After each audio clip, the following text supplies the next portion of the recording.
Dies ire, dies illa, solvet seculum in favilla. Bago natin simulan ang kwentong ito, meron lang akong nabasang tanong na, lahat po ba ng lihim na karunungan ay galing sa kadiliman? Magandang tanong yan. Pero, hindi lahat ng karunungan ay galing sa kadiliman. Kaya meron tayong tinatawag na gamit sa kanan, yun yung mga dibino. At gamit sa kaliwa, yun naman yung mga ginagamit ng mga mangkukulam, aswang, wikan, barang. Tapos meron pa yung nasa gitna. Ito naman yung halong alam. Marunong ng kanan, marunong din ng kaliwa. Karamihan sa mga yan, yung mga manggagamot na nangkukulam din. Pwede nyo naman pagsabayin yung parehong aral. Ang kaso nga lang, mabigat ang kapalit niyan sa kabilang buhay. Tapos meron ding uri ng kaalaman na kung tawagin ay ipinagkaloob. Diyan papasok yung mga mutya na galing sa mga nilalang na nasa kabilang dimensyon. Mutya ng saging, ngipin ng kalabaw, patpat ng duhat, nyog na apat ang mata, kristal, kampana, sobrang dami. Pero makukuha mo lang yan kung merong engkanto, tuwende, kapre, laman lupa, at kung ano-ano pang nilalang ang nasa kabilang dimensyon ang kusang magbibigay sa'yo. Kasi kalahati ng kapangyarihan nila diyan nagmumula. Kaya pag pinagkatiwala nila ito sa'yo, parang ibinigay na din nila ang kalahati ng kanilang buhay. Bakit ko alam? Pansinin ninyo, bakit yung ibang antingero na kumukuha ng mutya tuwing mahal na araw ay labis-labis kung pahirapan ng mga nag-aalaga dito? Diba? Tanong din yan, pero merong nakapaloob na sagot. Klaro na tayo ha? Gusto ko pa sanang dagdagan kaso haba eh. Simulan na natin ang kwento. Ang kwentong ito ay hango sa totoong buhay. Karanasan ito ng nanay mismo ni Ate Rose. Taong 1977, Sipalay, Negros Occidental. Itong mga panahong ito, merong malayong pinsan ang nanay ni Ate Rose. Kumbaga, parang 4th o 5th cousin na. Meron bang ganun? Basta ganun na kalayo. Sa lugar noon nila sa Negros, puro mga kamag-anak lang nila yung nasa iisang lugar. Tapos itong pinsan niya na ito, doon itinira yung napangasawa niya. Noong unang salta noon doon, palakaibigan sa kanilang mag-anak. Pero ang pinagtataka nila, bakit ni minsan hindi ito sumabay sa kanila sa hapagkainan? Palagi itong merong dahilan tuwing kinukumbida nila ito sa mga okasyon. Ilang taon na din doon yun nakatira. Pero ni minsan, hindi nakihalubilo sa kanila.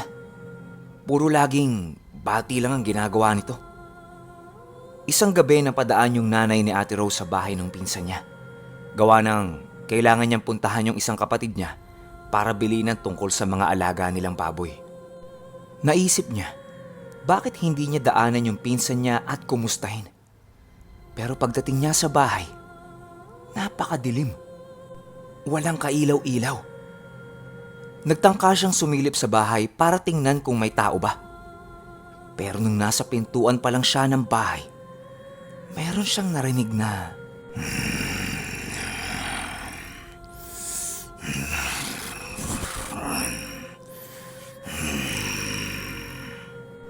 parang asong nag-aangil. Napalayo siya sa bahay ng pinsan niya kasi baka mamaya habulin siya nun at kagatin. Kaya nilampasan na lang niya. Pero merong kilabot na dinulot yung karanasan niya doon. Kaya ang ginawa niya, binilinan niya yung kapatid niya na tingnan-tingnan yung bahay ng pinsan nila. Kasi merong hindi tama eh. Wala namang alagang aso yun. Nagduda yung kapatid niya sa kanya kasi bakit gusto niyang pamanmanan yun? Nananahimik nga yung pinsan niya. Hindi naman sila inaano. Sinabi ng nanay ni Ate Rose na basta makinig na lang siya. Bilang ate niya yun, sinunod niya. 5 araw niya itong inobserbahan. Ayon dito sa kapatid ng nanay ni Ate Rose, tuwing umaga, kapag andun yung pinsan nila, umaalis yung lalaki. Tapos kapag umuuwi ito ng hating gabi, sandaling-sandali lang ito sa bahay, tapos aalis silang mag-asawa. Araw-araw at gabi-gabi, ganyan ang kanilang ginagawa. Dala ng kuryosidad, pinuntahan ng nanay ni Ate Rose yung pinsan niya para tanungin ito kung bakit wala palagi yung asawa niya kapag umaga. Sumagot naman yung pinsan niya na nasa trabaho daw yon kapag umaga. Tinanong niya ulit ito, pero yung sumunod niyang tanong, medyo nakakapangduda na. Dahil tinanong niya ito kung saan sila pumupunta pagsapit ng hating gabi ng asawa niya. Doon na medyo kumunot yung noo ng pinsan niya. Kasi bakit alam niya na umaalis sila ng asawa niya pagtungtong ng hating gabi? Ibinalik ng pinsan niya yung tanong at ang wika nito sa kanya, "Paano mo nalaman na umaalis kami kapag hating gabi? Sinusuntan mo ba kami?" Nag-iba ang ihip ng hangin noong mga oras na yon. Medyo nanlamig ang katawan ng nanay ni Ate Rose. Tapos yung mata ng pinsan niya, unti-unting nag-iiba ang kulay. Ang tingin niya sa mga mata nito ay nagiging kulay dilaw na. Tapos yung singaw ng katawan, unti-unti nang lumalangsa. Binawi niya yung tanong na yon sa pinsan niya. Tapos pabiro niya itong tinapik sa balikat para mag-iba yung pinag-uusapan nila. Binali niya yung tanong niya sa kung meron daw bang alagang aso yung pinsan niya. Kasi nung nakaraang araw, meron siyang narinig na nag-aangil tapos parang galit. Nanlaki ang mga mata ng pinsan niya at lumapit ito sa kanya ng dahan-dahan kasabay ng pagtapat ng mukha nito sa tenga niya at merong ibinulong na, "Wag na wag kang mangingialam sa aming mag-asawa. Nananahimik kami. Ayaw namin ng gulo." Pakiramdam ng nanay ni Ate Rose noon ay binuhusan siya ng tubig na punong-puno ng yelo. Halong ginaw at kilabot ang naramdaman niya nung mga oras na yon. Kasabay ng naamoy niya sa bibig ng pinsan niya. Naamoy na tuyong dugo na napakalangsa. Napaatras siya at umarte na natatawa-tawa na lang. Sabay nagpaalam siya doon sa pinsan niya habang naglalakad siya pabalik sa bahay nila. Paglingon niya sa pinsan niya, nanatili itong nakatayo sa pwesto kung saan niya iniwan ito at nakatitig sa kanya. Kabadong-kabado na siya nung mga oras na yon. Kaya mula nung mangyari yan, kapag dumadaan siya sa bahay ng pinsan niya, nitingin ay hindi na niya ginagawa. Hanggang isang araw, meron silang common friend ng pinsan niya na dumalaw sa kanila. Kababata ata nila ito. Unang pinuntahan nun ay yung nanay ni Ate Rose. Doon ay nakipagkwentuhan siya ng matagal. Hanggang sa maya-maya pa, naisip niya na puntahan naman yung pinsan ng nanay ni Ate Rose. Pagpunta niya doon, agad-agad naman siyang sinalubong at pinapasok sa loob ng bahay niya. Mainit na mainit ang pagtanggap niya dito. Masaya silang nagkwentuhan nun. Hanggang sa nagpaalam yung pinsan ng nanay ni Ate Rose na meron lang siyang kukuning mga pinatuyong isda sa likod ng bahay nila. Kasi bandang hapon na nun wala na yung araw.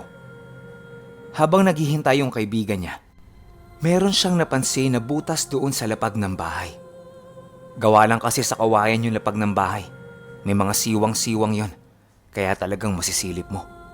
Pagkita niya, parang merong nakasalansa na bagay. Hindi niya klarong makita yon kasi medyo madilim Kaya ang ginawa niya, inangat niya yung isang kawayan para lumaki yung butas. Ang nakita niya doon nung malaki na yung butas ay napakaraming mga banga o mas kilala noon sa tawag na tibod. Nagtaka siya kung bakit napakaraming banga. Ano bang meron sa loob nun? Dala ng kuryosidad, sinilip niya yung isa. Pag-angat niya sa takip ng banga, bumungad sa kanya ang dalawang naglalakihang atay. Biglang humalo sa nalalanghap niyang hangin yung amoy na napakaasim tapos masakit sa sikmura. Dala ng labis na pagkagulat, tinakpan niya ito kaagad. Tiningnan niya kung pabalik na ba yung kaibigan niya. Sakto namang meron pa rin ginagawa yun doon. Kaya naisipan niyang buksan pa yung ibang banga. Pare-pareho lang ang laman ng 4 na banga. Lahat yon puro atay. Hindi niya alam kung atay ba ito ng tao o baboy. Pero nung binuksan niya yung pang-5 banga, doon niya nakumpirma na atay yun ng tao. Dahil ang bumulaga sa kanya doon sa pang-5 banga ay 2 putol na kamay ng tao. Agad-agad tinakpan niya yung banga na yun. At sakto namang katatapos lang ng kaibigan niyang kunin yung mga pinatuyong isda sa labas ng bahay. Takot na siya pero hindi niya pwedeng ipahalata yun sa kaibigan niya. Kaya ang ginawa na lang niya, nagpaalam siya dito at niyakap niya ng mahigpit. Pero biglang nagsalita yung kaibigan niya ng, "May nakita ka? Kasi naaamoy ko eh. Inangat mo yung takip, no?" Nanlaki ang mga mata niya at napakagat siya sa labi niya ng napakadiin. Umalis siya sa pagkakayakap niya sa kaibigan niya. Tapos umiiling-iling siya. Kasabay ng pagpatak ng luha niya kahit hindi naman siya naiiyak. Tumingin yung kaibigan sa likuran niya kung nasaan yung mga banga. Tapos binalik niya yung tingin niya sa bisita niya. At nagwika ito ng, "Nakita mo na nga. Ano sa tingin mo ang mangyayari? Pwedeng-pwede kitang..." Hindi pa man din tapos magsalita yung pinsan ng nanay ni Ate Rose. Agad-agad na siyang tumakbo papalabas ng bahay at dumiretso sa bahay ng nanay ni Ate Rose. Naiiyak-iyak pa siya at kabadong-kabado nung sinabi niya ang lahat ng nakita niya sa bahay na yun. Para na itong mababaliw sa inaarte nito. Hanggang sa unti-unti siyang napakalma nung nanay ni Ate Rose. At doon, sinabi niya ang lahat-lahat ng meron sa ilalim ng bahay ng pinsan niya. Hindi sila makapaniwala sa mga narinig nila kasi kilala nila yung pinsan nila na yon mula pagkabata. At saka, kahit sabihing malayong kamag-anak nila yon, kasabayan nilang lumaki. Kaya alam nila ultimo balat nun sa puwet. Ang kaso nga lang, nakapangasawa ito nang hindi nila gaanong nakilatis. Kinaumagahan matapos yung insidente, pinuntahan ng nanay ni Ate Rose yung bahay ng pinsan niya para tanungin tungkol doon sa mga banga. Pero wala nang katao-tao yung bahay. Wala na yung mag-asawa. At yung sinasabing banga ng kaibigan nila, wala na lahat. Malinis na yung bahay na yon. Lumipas pa ang 3 linggo. Nakarating na lang yung balita sa nanay ni Ate Rose na yung kaibigan nila na dumalaw sa kanila ng pinsan niya ay nawala na at hindi na makita. Naalarma yung nanay ni Ate Rose dahil sa narinig niya. Dali-dali siyang pumunta sa lugar nun para alamin kung totoo nga ba yung nakarating sa kanya. Nung nandun na siya, nakumpirma niya na nawawala nga yung kaibigan niya dahil mismong magulang nun ang nagsabi sa kanya. Ilang buwan pa ang lumipas, hindi na talaga ito nagparamdam sa kanilang lahat.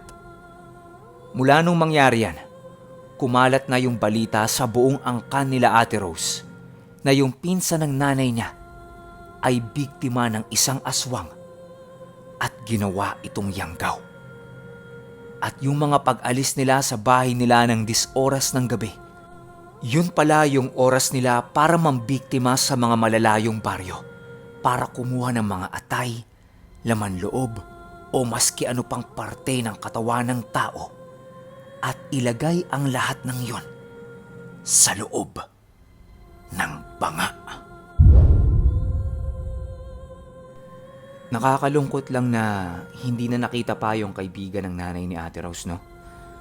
Opinyon ko sa kwento, alam ko normal sa mga aswang yung nag-iimbak ng mga pagkain eh.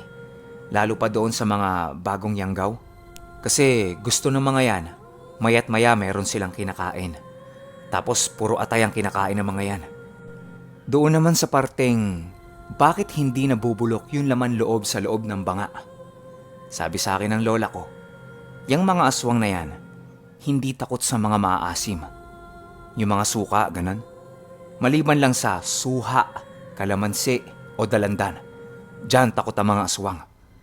Tinanong ko ang lola ko kung napapaso ba sila sa tuba. Ang sabi niya hindi. Yung ibang aswang pa nga daw, umiinom ng tuba eh. Tapos yung sukang ginamit nung pinsan ng nanay ni Ate Rose doon, yung tinatawag na langgaw. Ayon sa lola ko, kapatid daw ito ng tuba. Kung meron diyang nakakaalam ng tungkol sa langgaw, comment naman kayo sa baba para makita ko kung pare-pareho tayo ng sinasabi. Di man tayo sigurado kung namatay yung kaibigan ng nanay ni Ate Rose. Irespeto na lang natin.